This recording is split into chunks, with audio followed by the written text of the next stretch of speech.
I would request some guidelines before we start today's session. I would request you all to stay on mute, all the participants to stay on mute and post your question on the chat box. We can also, if you want to ask the question directly to Professor Prabhu, you could also do that, but just leave a notification on chat box so we can sequence you in the same order. Right? Okay, so let's get started with today's session. Good evening, everybody, and welcome you all to the Ask Me Anything series.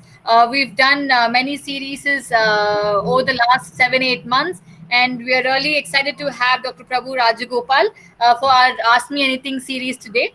So our today's session is focused on technical design, and Professor Dr. Prabhu is also an IIT prof, and I'll just give a brief introduction about Dr. Prabhu. So Dr. Prabhu is the chairman of the Technical Committee, Chennai Chapter, Indian Society for NDT. He's a freelance writer for Ministry of External Affairs, and he's also a professor at IIT Madras. So Dr. Prabhu's research interests are in the inspection of structures under challenging conditions using robotic waveguide sensing solutions, and also metamaterials with over 20 years of industry projects.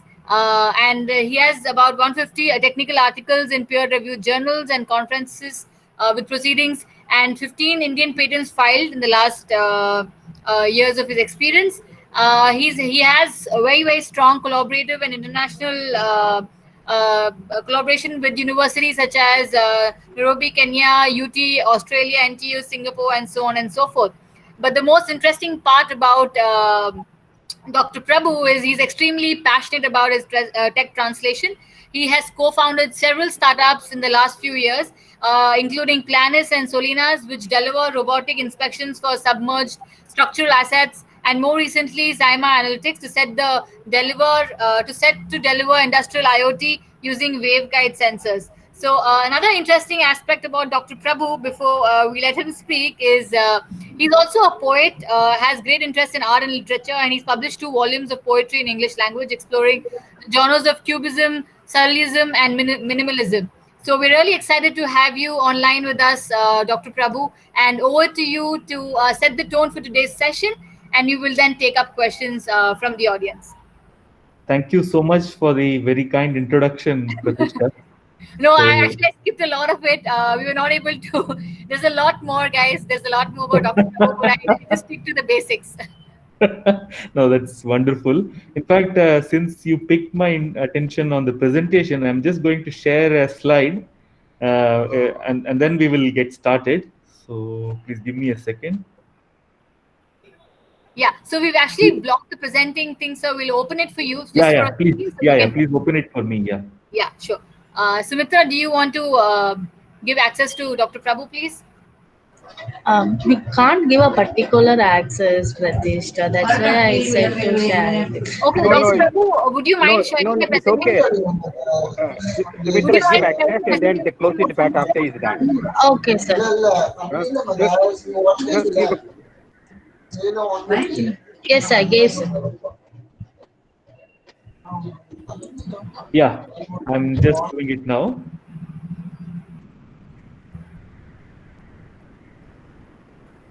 Then after he shows the Yeah, are you all able to see my screen? Yes, Prof, you're able to see your screen. Thank you. So this is a slide that I would like to make use of for setting the tone, as Pratishtha has said, and something that is very relevant to what we are going to discuss today, and something that is also very dear to me. So I've been working on product design and a framework for product design for a few years now. And thankfully, when I joined IIT Madras, I was part of the design section here, and I was asked to helm courses on design. Particularly, there was this course called Product Design Laboratory, which I taught for almost 8 years in a row. Partly because there was nobody else to teach it, but partly also because perhaps I loved it a lot. And through the course of the years, I changed the structure of this this laboratory course, and it completely took on a very different form. So please give me 1 second, just 1 second.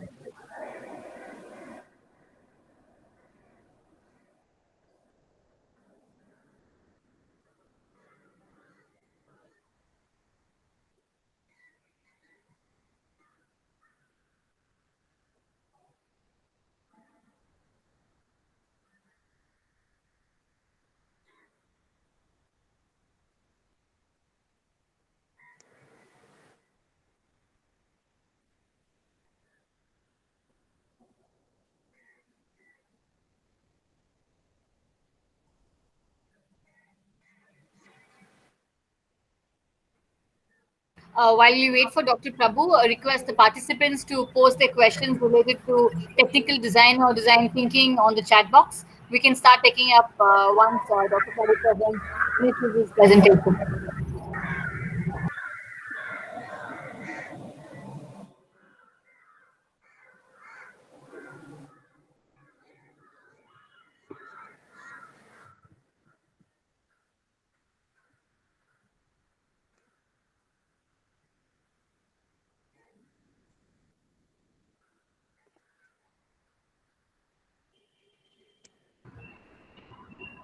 Yeah, so good evening. I'm back now. So I was just at this slide, and through the course of the years, as I was saying, the structure of this particular course completely changed. And here is what Pratishtha was hinting at a little bit. So I have a huge interest in art, literature, poetry in particular.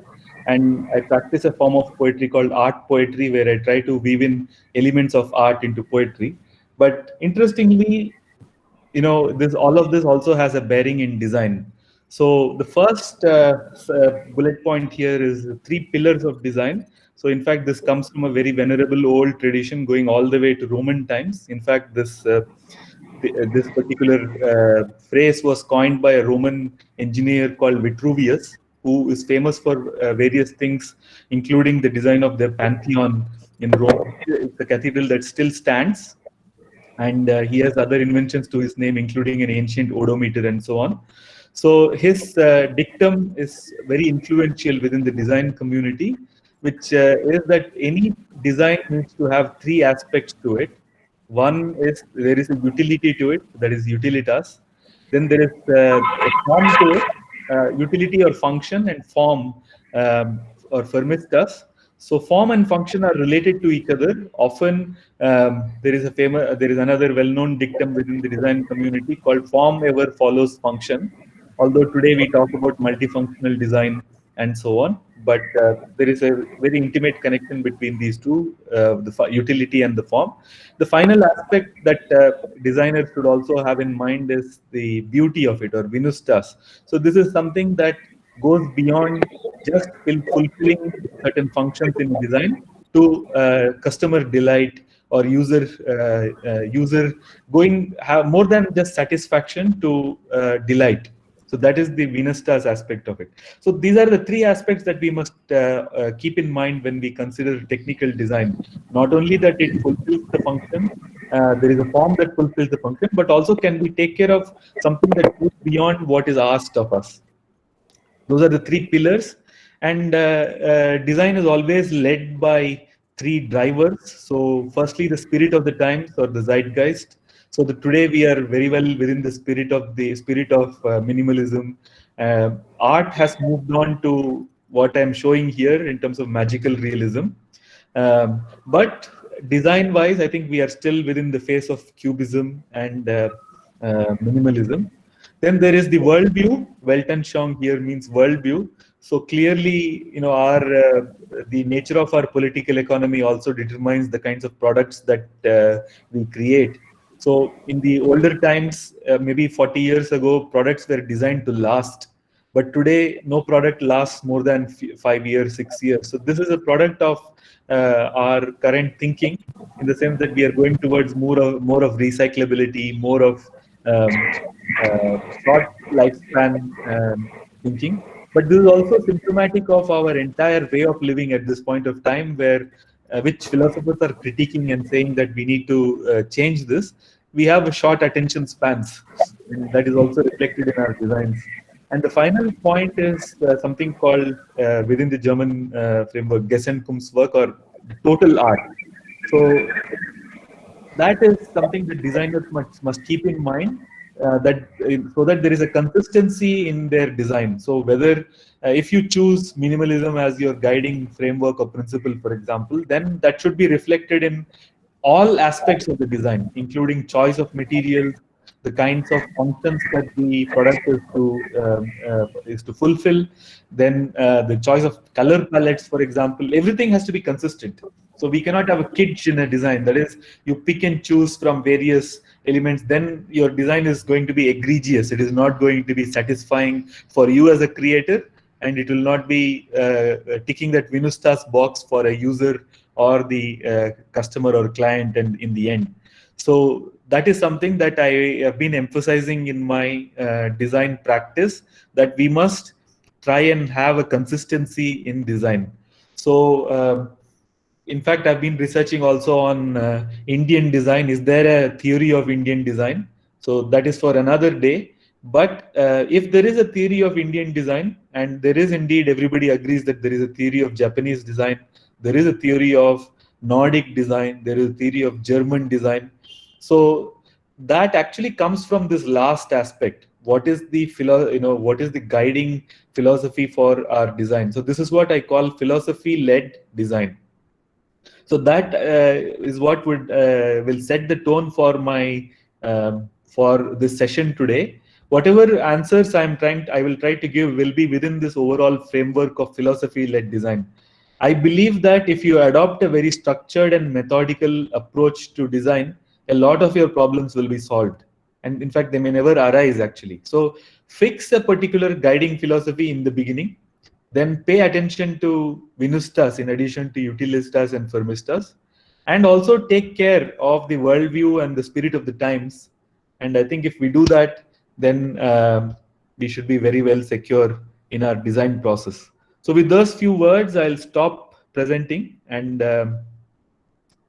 I would like to start the session off. Thank you, Prof. Questions from the audience? We can start taking up questions now based on the theme, technical design. You can post your questions here, or you can also unmute and ask your question directly to Professor Prabhu. While we wait for some questions to come in, Prof, I will ask you a very relevant question. So while we're talking about technical design and design thinking, what kind of challenges you faced while you were setting up Planis? Because there's a whole lot of design thinking that happened and went behind designing that product. So what would be your first steps, and how did you progress in terms of thinking around designing? There are two aspects to this. When we create a startup, there is already a team in place. So I was not involved with whatever challenges on the design front after Planis was created. So it was all the team. It's all credit to the team on how they took it forward. And whatever challenges they faced, I only gave some inputs to overcome those challenges. So therefore, I would like to add a rider that those are not my challenges, but challenges of the team. And what is the challenge that the team faced, really?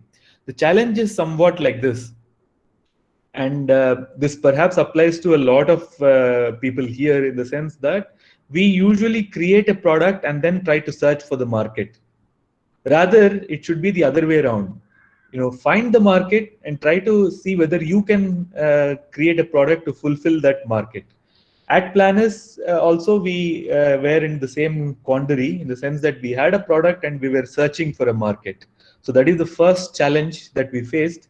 And the second challenge is, biting on too much before we can, because there is so much hunger in the market. Actually, the Indian market is hungry because we are growing at breakneck.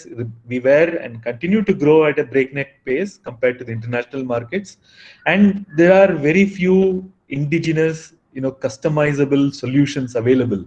So why I emphasize these is that all technologies that we are working with are available in the international market, but the Indian customer, and this is also driven by the Indian conditions, is that they want customizability. So for example, when you take underwater robots that we were making, the Indian water are so murky, whether you take it in ports or in river crossings of bridges. So one of the first inspections we carried out was a bridge crossing in close to Agra, and the water was literally, like black, like diesel or something, so it was like a used automobile fuel, so it was so bad, and we had to operate in that kind of environment. So nobody from international markets will operate in those kinds of environments. So customizability and ability to adapt to the local conditions are what are demanded by the market, and there is hunger because there are very few people who can do this. And so when you go into the market, you will get hundreds of demands. You have to decide, what you are going to tackle first, and that is the big challenge. And when you're starting off, you don't know. You think, okay, I will do this also, and I'll do that also, and then what happens is you just sort of hemorrhage yourself, because we don't have the ability to tackle every problem under the sun.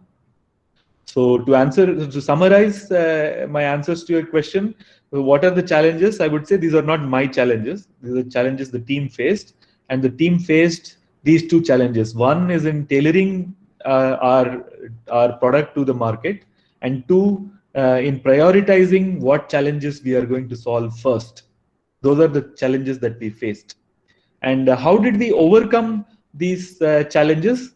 It took us many years. It took us a lot of pain, lot of struggle, and that took us to the discovery of the fact that the market in India within the ports and the ships segment is not great, but we found a huge unrecognized market, which is in terms of inspection of dams and inspection of river crossings of bridges. So today, these two are our biggest revenue generators. So that is the first thing. So we discovered so that product market fit happened, and our product slightly changed. If you have to go and work in dams, what we must do is different from what we wanted to do in ports. So we changed our product a little bit. So we solved it in that manner. And in terms of prioritization, we said we are going to prioritize in terms of these two segments. Whatever is required for these two segments, those are the ones which we pulled out first, instead of trying to. So, for example, ONGC was asking us to build a robot that can do their work. I mean, the heavy-duty underwater tasks. So we still have that is still under R&D. We prioritized certain segments that are more market relevant as such. That's how we overcame these challenges. Thank you, Prof. You gave us really pertinent examples, which are extremely relatable for the startups who are here also to understand how design thinking can be challenged and how it can be resolved. So Sumitra has a question. Sumitra, please go ahead and ask your question. Thank you, Pratishta. So my question is, what are the key points needed to frame a design? Key points to frame a design.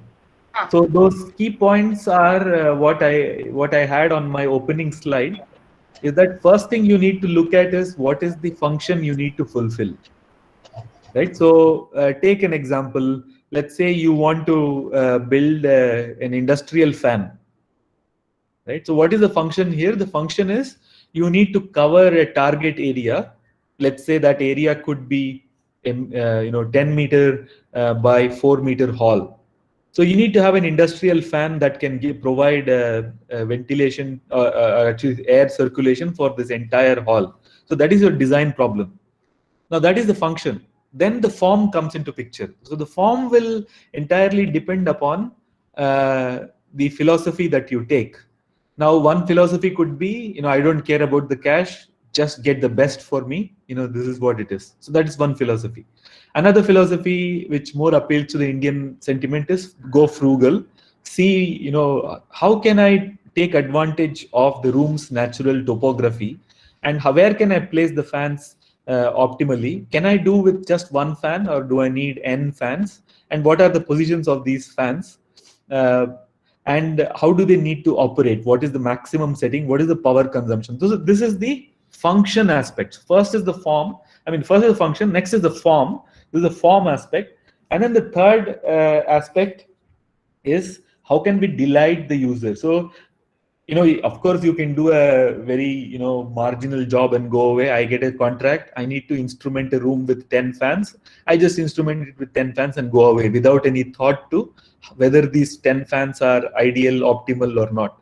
Now, there comes the aspect of utility, Venus task, where what the designer can think is that in what ways can I delight the customer? So the customer here could be the people on the industrial shop floor.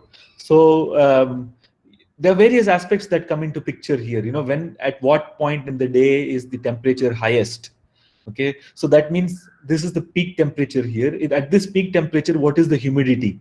Right, and at this humidity, if I have to create a good user experience for the people who are using these fans, what should be my blade profile? And where should what are the points at which I must station these things and so on. So you see how the design starts from very abstract ideas to all the way very technical concepts. So that's how you frame a design. Does that answer your question? Yes, doctor. Thank you, doctor. We have a question from Srini, another interesting question. Srini, do you want to go ahead and ask your question, please? Sure. Thanks, Dr. For joining us. And you rightly mentioned that some point in time the design factor will start hemorrhaging into our entire process. We don't know where to stop. Is there a way to know that whether we are delighting the customer or we are hemorrhaging there? It's a good question. In fact, all designers struggle with this point. At some point, you have to stop being perfectionist and you have to start looking at trying to make the product successful. So this is where the aspect of a commercial design comes in. So, you can have an academic design where you endlessly perfect something and try to make it extremely beautiful and extremely interesting. It's optimal. It's very elegant in its conception and so on. But we all have constraints. Majority of the people here are from startup and industry backgrounds, and indeed, historically, design has been led by the industrial setting, not by the academic setting. And here, the biggest limitation is in the funds that are available to us as a designer. At some point, we have to take the product out to the customer and start making revenues. Isn't it? So we have to take that call on where to stop the perfectionism and where to take it to the field. And this is a very heuristic metric. It only comes over a period of time. Let us say you start off with 100 design constraints and you solve only 30 of them by the end of your preliminary design process. Is that sufficient to take the product to the field? That is the kind of hunch that we have to develop. But there are ways in which you can do this. So one way to make this a little bit more structured is to use the concept of decision matrix. So here is where the use of customer surveys comes into picture. So if we can tap into potential customers and we can do a randomized study, so a statistical study. In statistics, we say that if we have minimum of 30 data points, then the study is robust. So at least 30 data points. So at least 30 responses from the target customers, and from their surveys, you rank and find out what are the most important things that are required for the design. And from there, you parse it and say, okay, if I fulfill these, plus maybe I put in 10 more, I can actually give them delight in addition to fulfilling the function, but it does not also bite my pocket. So that is where the experience of the designer comes in. Does that answer your question? Yeah, kind of, yes, doctor. There is no end to it, actually. So I'm satisfied, also delighted. So yeah, so you can use this approach of decision matrix. Are you familiar with this concept? I saw this boundaries of it, but I don't know academically what is the decision points and yeah. So there is a nice book on design by Ulrich, Ulrich. You may want to have a look at this. Yeah, Ulrich. Ulrich. So this book has some good description of this decision matrix approach. So have a look at that. That may benefit you. Thanks a lot. Thank you, Ushni. Another question from Anushya. Anushya, please go ahead and ask your question. Yeah. Good evening, sir. Am I audible? Yeah, you are. Yeah. Okay. So my question is, how and through what ways you implement the design? Come again. Sorry, I didn't get your question. My question is, how and through what ways you implement the design? I mean, please explain more. I mean, what do you mean by implementing the design? Well, they have a framework, no, sir. Okay. So how do you implement it? Being a startup, how do you implement the framework? I still don't I think understand. what he's trying to say is in the entire design process, you sort of explore and then you create and then you have to implement and then you reiterate. So how would the implementation process go about? Anusha, did I get you right? Yeah. Yeah. So this is I will give an example of what from our experience as such. So this is how the process proceeds. So first you have the conceptual design, and then once you are decided on the conceptual design, you go for a prototype. So the prototyping itself can take multiple stages, but let's broadly call it a prototyping stage. In the prototyping stage, what you try to do is you build the product as per your conceptual design.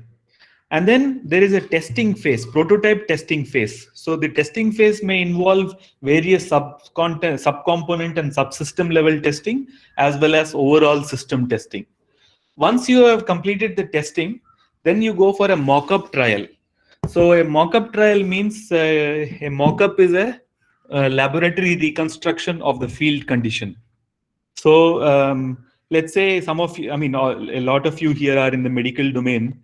Now, a mock-up here would mean, for example, if suppose you're building a dialysis machine, then you have a artificial organ in your laboratory. So that is a mock-up, so which mimics the actual field condition. So whatever pressure the person is in, whatever temperature the person is in, what are the average values, and then we try to create a mock-up. Or if you are building something for bone, let us say, so then you have a bone mimicking material, that kind of thing. So you have a mock-up, and then you perform trials in the mock-up as such. Once you are successful, or satisfied in with respect to the mock-up trials, then you have an extensive campaign of field trials. Okay, so at each of these stages, there is an iteration. So in the stage of component testing, for example, if you encounter any difficulties, then you try to change the component, change the materials, and so on. In the stage of system integration and testing, similarly, if something fails, you try to do fault analysis, fault diagnosis, and then you modify that.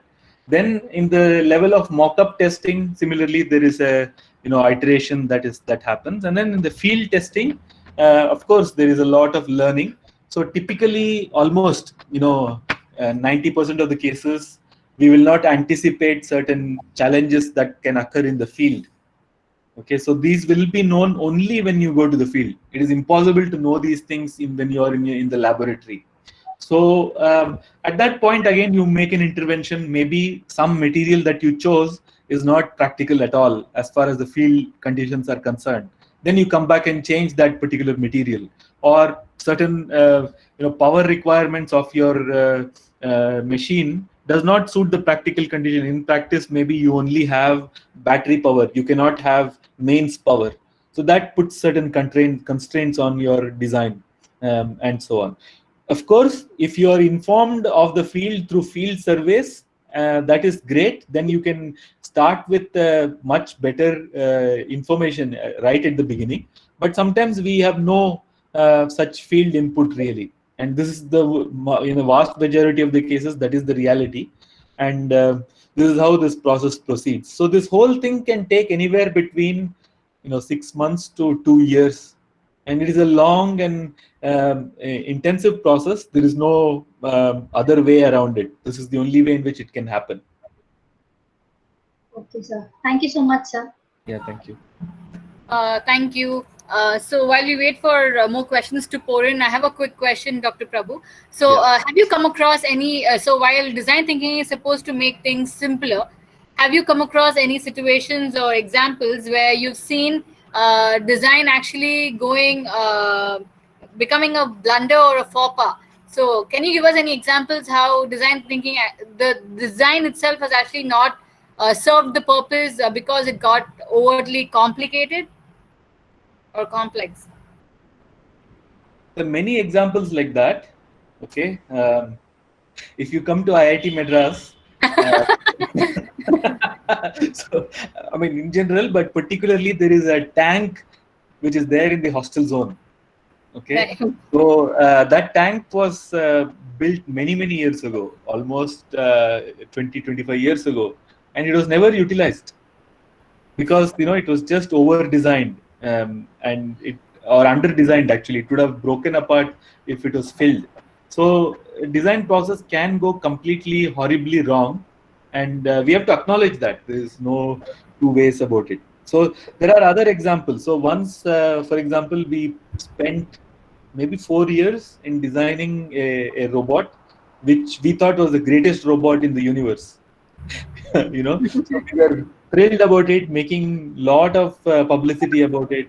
But when we went to the field and interacted with engineers, we felt like idiots, really. That something like this could not be used in the field at all. Like this robot I'm talking about is a spherical robot. It looks like a football, and our design is an engineering feat. The way we designed it, because it would be completely robust. We came up with a gyroscopic design. Inside our ball, there was a gyroscope actually. So because of it, our sensors would be stable, even though the ball is, wobbly, weebly, and oscillating inside the pipe and so on. But in practice, what people said was there is no, the openings are not proper. So you may, in the real distribution networks in Indian cities, you may have entry, but there is no exit. That's how the reality is. So if you send your ball in, there is no way to retrieve it at any other place. So these are the practical limitations. So we realized actually a tethered solution is the best solution for the Indian market. These kinds of things will not work here. So the earlier we get to the field and get this input, the better for us. Right. Yeah. So like you said, I think going to the field and doing it is when you realize what is working and what is not working. Yes. We have a question from Pragyan. Pragyan, please go ahead and ask your question to Doctor.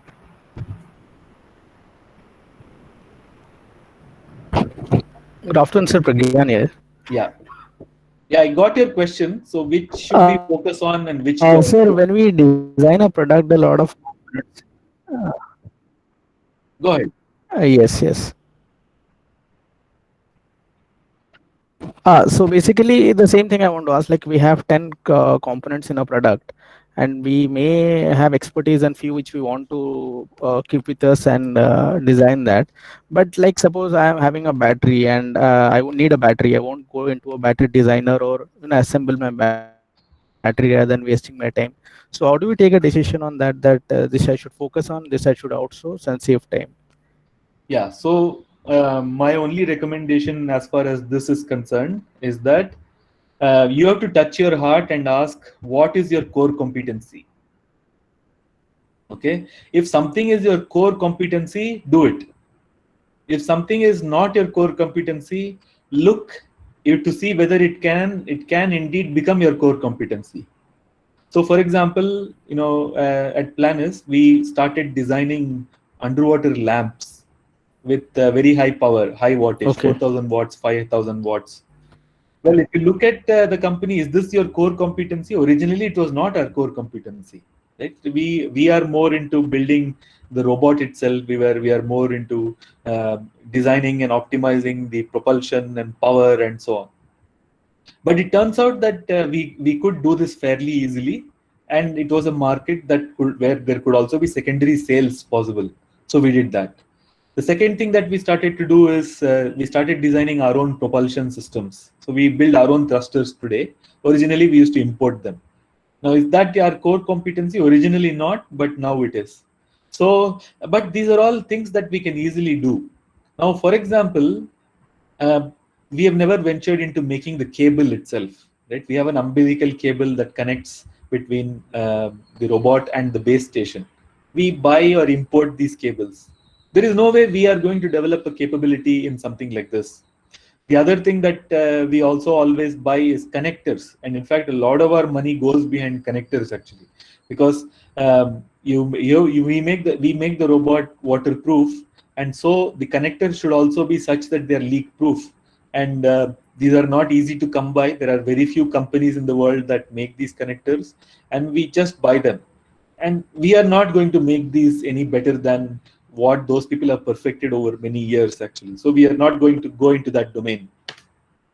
So that's how it is. So look at what your core competency is and what are the capabilities that could easily be done by you, and if there is a market in getting those core competencies actually. If so, you should do it. And if there is no market in something, and if something is already well advanced and somebody is doing it very well and at an affordable price to you, why bother getting into that? Does that answer your question? Yes, I got it. Secondly, I want to ask another one. So when you start developing a prototype or a product, so the prototype is the first step for a product. So the functionality we should focus on, or the design, or it should be parallel work? So see, functionality is at the heart of your design. So whatever you are trying to build is ultimately, it has to fulfill that function, isn't it? So functionality comes first, and your design is it's an organism with the function as at its heart. So it's not a question of parallel or series or anything, but the function is an overarching guidance to your whole design. Right. Yeah. So this design which you are talking about can come later. Like, if you have to, we have done our MVP, and then we want to redesign it. In the sense, only the looks and the way we present it, that can be done later. Absolutely, yes. Yeah. Yeah. First thing is you have to fulfill the function.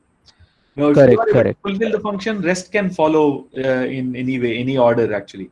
But if you are not fulfilling the function, then there is no point of the other things at all. Correct. Right, sir. Okay, got it. Thank you so much. Thank you. Please Hello, go ahead, sir. yeah. I have a question. Okay. In case of your product, that underwater robot, if you now want to enter in the international market, what are the changes in design you would like to make? Because there already you might be facing some competitors and all. Yeah. So fortunately, we are already international, and when we went international, we found there is no competitor. Sometimes we overestimate. The problem with Indian designers is we have so much of lack of self-confidence actually. Okay, it is not as if that you go to an advanced economy and therefore everything is advanced over there. Take the example of US elections. They still count using ballot and vote, paper vote, whereas we in India have an election system that is electronic for 15 years now. So the international market doesn't mean it is any more advanced than us. In many aspects, we could be more advanced than international markets, actually. Okay, but you just said, just like before that, whatever products we will be making, there must be the products available in the international market. Come again, I didn't get that point. In your first speech, you said that whatever products we will be making here, that products might be present in international market. Okay. My again question was that if as an Indian product, if now wants to enter in international market, is there any certain design changes that has to be made accordingly to them, or it's just the product we can launch the product? It is on a case-to-case basis. Let us take Tata Nano for example. Okay, Tata Nano was conceived in India as an affordable car, and it was launched in India. Even went fantastic. They wanted to go to Europe.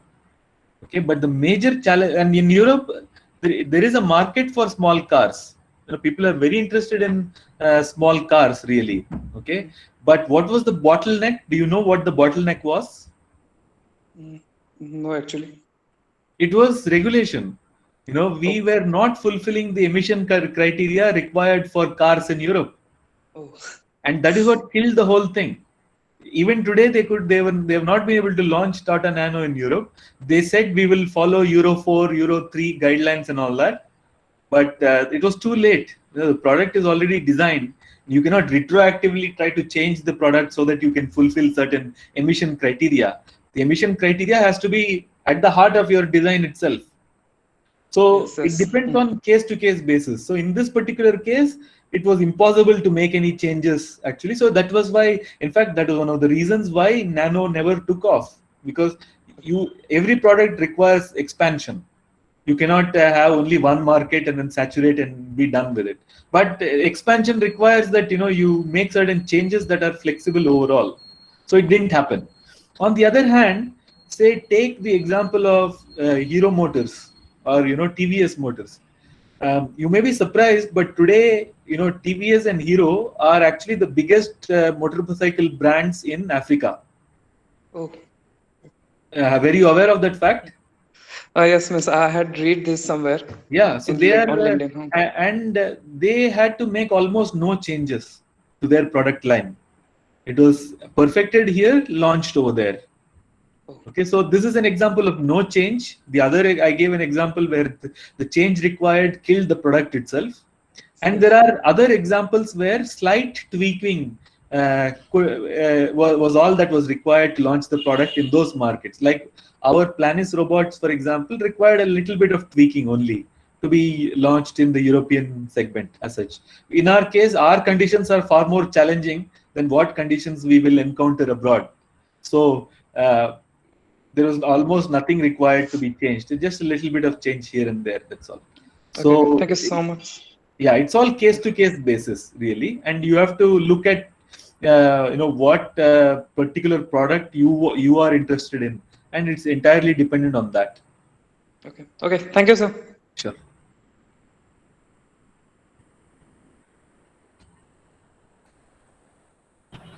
Thank you. Another question, Archana, please go ahead and ask your question. Thank you, Pratishta. Hello, sir. My question is for any early stage startups. So is there any guidelines that they need to follow for the technical design process, or any checklist that they need to be followed for the technical designing process? So there is no checklist like that, but you can follow what I was showing in my opening slide. Right? Make sure that you follow, and especially for an early stage startup, something like that is far more important than for a company that is very well established. So, for example, if you are a Tata or a Mahindra, you have the financial muscle to be able to make any changes. So when Tata encountered this emissions challenge, they were able to put in money to perform research back home to see how they can change their product cycle to reach Europe at least by 2023, 2024, and so on. But if you are an early stage startup, most likely you cannot do this, isn't it? So following a structured design is far more important for a early stage startup. And what is structured design? You can summarize it in 2 sentences. Sentence 1 is Firmistas, Utilitas, Venustas. Those are the design guidelines. Sentence 2 is drivers, which is Zeitgeist, Weltanschauung, and Gesamtkunstwerk. That's it. These are the 2 sentences, that the phrases that you as a mantra you repeat to yourself while doing the design. Thank you, Prof. One more question from Mr. Srini. Please go ahead, Mr. Srini. Thanks for all your answers, Doctor. One more stupid question. Forgive me if no question is stupid. Please. Sometimes what appears to be a very ordinary question will have a very extraordinary implication. So please don't hesitate. Thanks for your kind look. And you got more than hundreds of patents applied. So this motivated us to aspire big. So can a design add uniqueness to a repurposed idea? Definitely. With it In bring fact, you can claim novelty based on uniqueness. your design itself. So I'll give you an example. When we were doing this spherical robot, although originally we didn't know, we were not aware, but later we came to know, after about a year into our development, we came to know that there are a couple of international companies that do exactly this. They are also developing spherical robots. And also, for example, I was once, and I still continue to develop a snake-inspired robot for a different application for mapping water bodies and so on. So, but I in fact started a PhD project. The project went on for a couple of years. That's when we found there is a company in Norway called Ilium, that does exactly that. They make a snake-inspired robot, and they have patents and so on. So, but we, what we felt was, let us do some design changes. For example, in the spherical robot, we came up with this gyroscopic design such that the robot was made stable in its operations. So that is a very unique design feature. Similarly, in the snake-inspired robot, we have come up with certain unique features in terms of the number of degrees of freedom each of those compartments or blocks can take as compared to what is available in the market. So design can make changes and can add value over and above what is there. So what is wrong in repurposing? Repurpose for all, and in fact, if you don't do those design changes, your repurposing has no value really.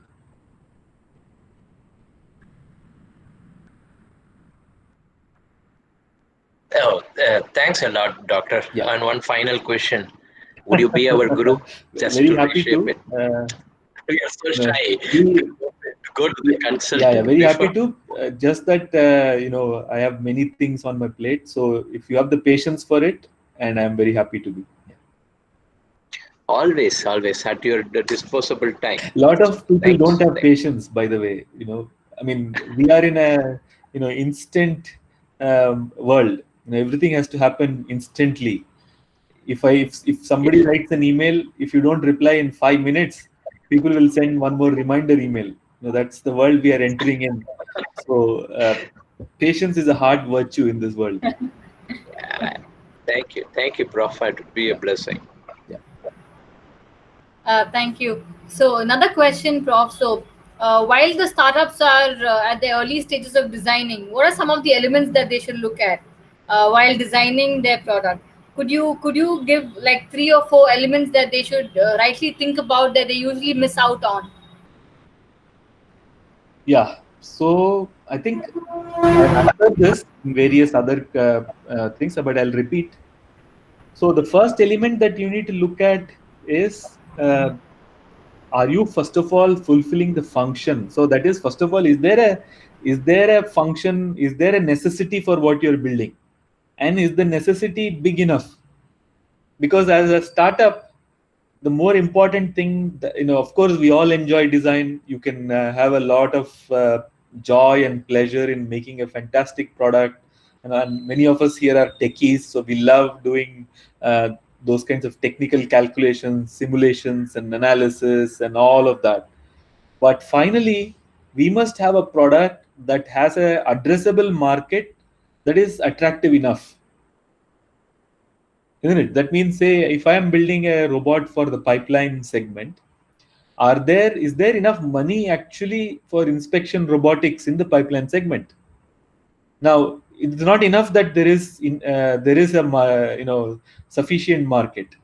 Can I address that? So typically, let's say the global pipeline inspection market, if suppose it is a $10 billion market, let us say. Now, addressable market is what can I do as a startup? I can perhaps pick on maybe 0.1% of that market. 0.1% of that is $1 million.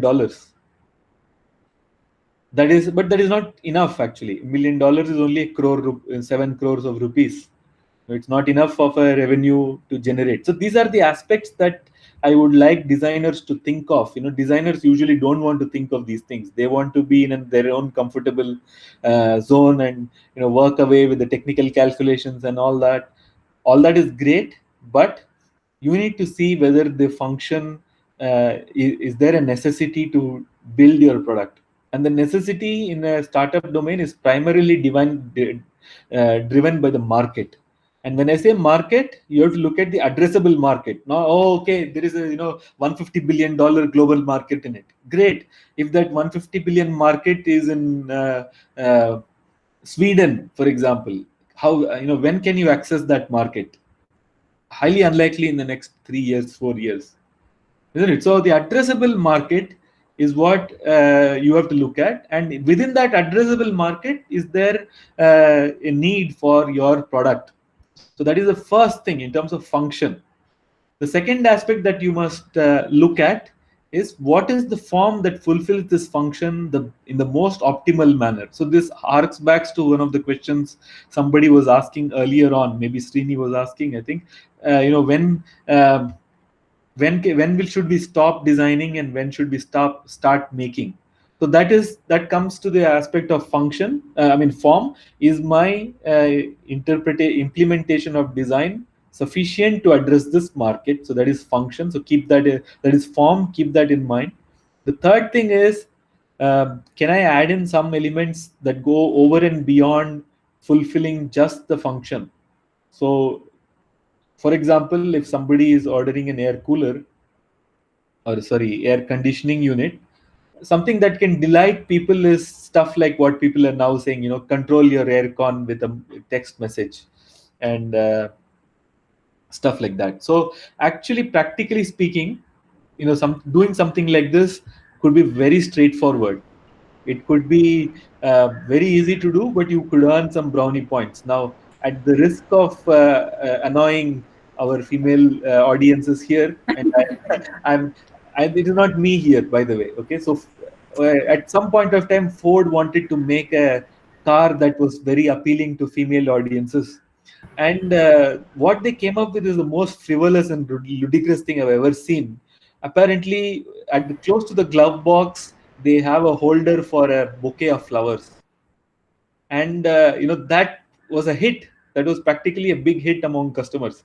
So what I'm saying is, what could delight people could be small things. It may not be very big things. Actually, people are very happy that you thought about that. So that is something I would like all designers to think of. Don't just think about finishing the thing and getting it. Okay, this is the function, I fulfilled it, fantastic, my role is done. It's not like that. Maybe there are small aspects that if you think about, the customer may be very delighted and they may patronize you because you have done that. Be thinking, keeping them in mind. So the female audiences in that particular case were perhaps impressed that Ford even thought about them at a time when nobody even thinks of female drivers. Here is a company that thought about them and made a small change, however cosmetic that was. So it is the thought that matters. So that is the delight aspect. So those are the 3 points I would like to say. First thing is, look whether there is an addressable market which your product is fulfilling. 2, what is the optimal aspect that is required to address this market? And 3, what are the little things that you can add that could impress people, for example? And finally, if you do all this within the framework of a philosophy, that's the best, because then you don't present confusing pictures to people. This is very less understood by Indian designers, actually.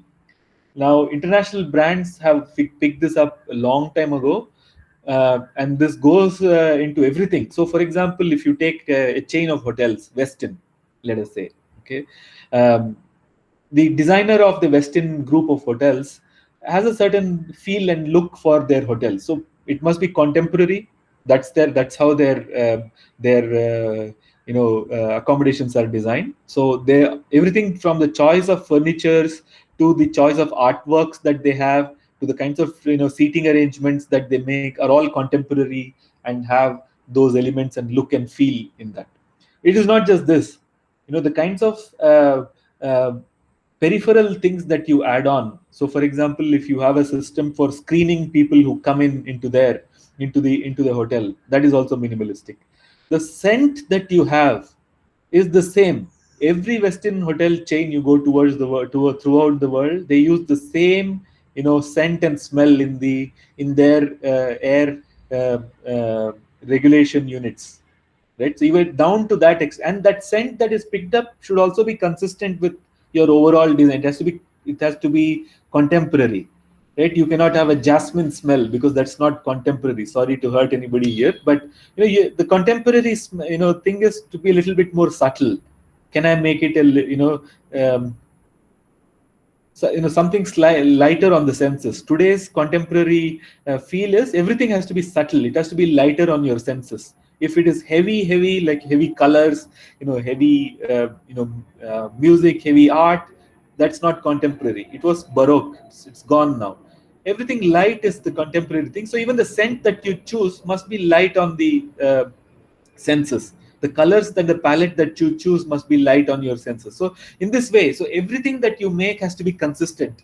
If you don't make it consistent, then subconsciously it puts off people actually. So if you think that okay, this is fulfilling somebody's function very well, fantastic, it's not going to build you loyalty after a period of time. If somebody else comes and says they are making it better than you, the customer is going to switch to the other one completely.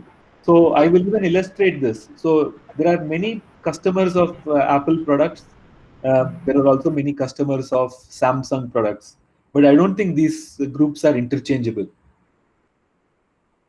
right? So because the Apple appeals to a certain, even iPhone, for example, it appeals to a certain, unless you want to do it for social status, that's a different issue. I'm not counting that audience here, but it is a lifestyle choice for many people, right?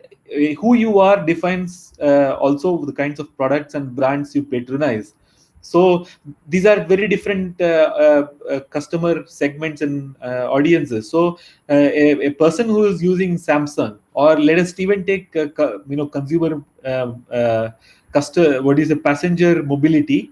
A person who is going to buy Harley Davidson is very different from a person who is going to buy a Bajaj vehicle. Now Bajaj also tries to copy Harley Davidson in one of their designs, something called Avenger or something, right? But a person who buys Harley Davidson will never buy the Bajaj, the Avenger.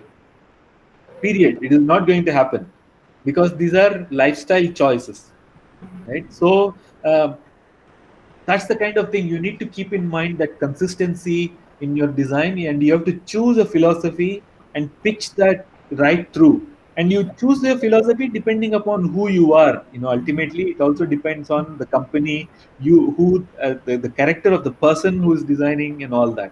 So that has to be kept in mind. So function, form, the beauty, all within the framework of a certain overarching guiding philosophy. That is my recipe for design for a startup.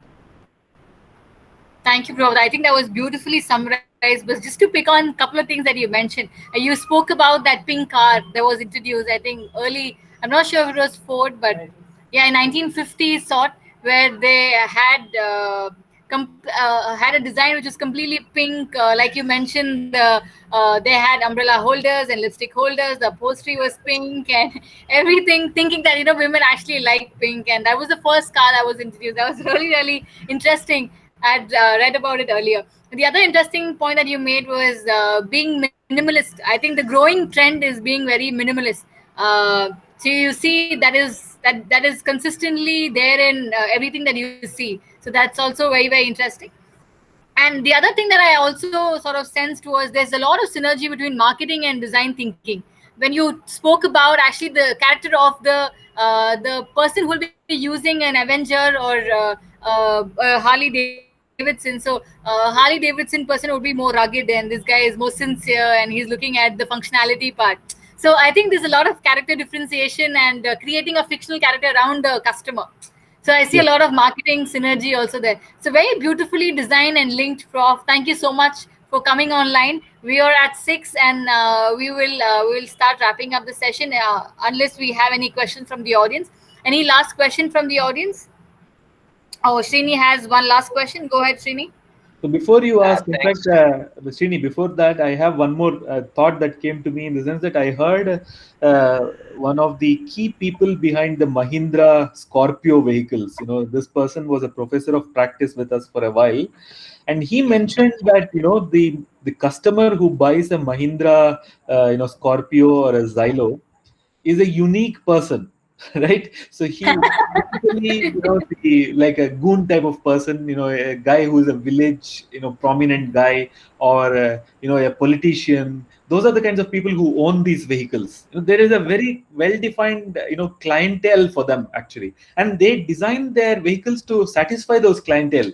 You know, in these sorts of settings, in, semi-urban and rural settings in India, a vehicle is also a status symbol, right? Your vehicle needs to showcase your prominence in and your social status. So he says that in Mahindra Scorpio, in fact, to get into the vehicle, the step that is made is such that a person, unless he's 6 feet tall, cannot use that, actually. So it is actually, it goes down to that detailing, and the colors that they use are also a little bit on the heavier side. If you look their colors, they're not subtle at all. I mean, the whole design is in your face, and he says it is by design. It is not. It is not because they want to make it like that. It is because their customer wants products in this manner. So indeed, absolutely, totally, your product has to, your design has to completely synchronize with the marketing. If not, your product will be, ultimately will not make an impact.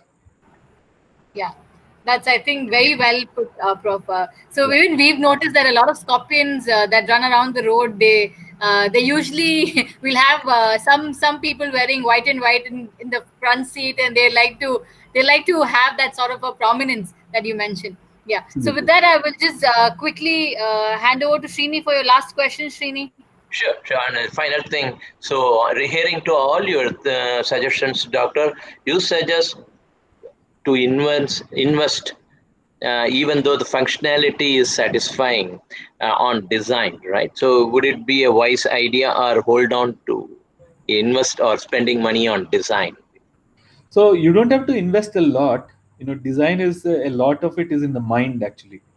Yeah, what you need to invest in is a good person, right? If you have a good designer leading your design, I think that your problem is solved. And it is always a good idea for startups to invest in good designers. So that is something that we think they are expendable, actually. We think design can be done by a consultant. I always am of the opinion that design has to be in-house in any startup setting. Design cannot be done by a consultant. We think that, I am more of a technical person. I am very happy doing CFD simulations.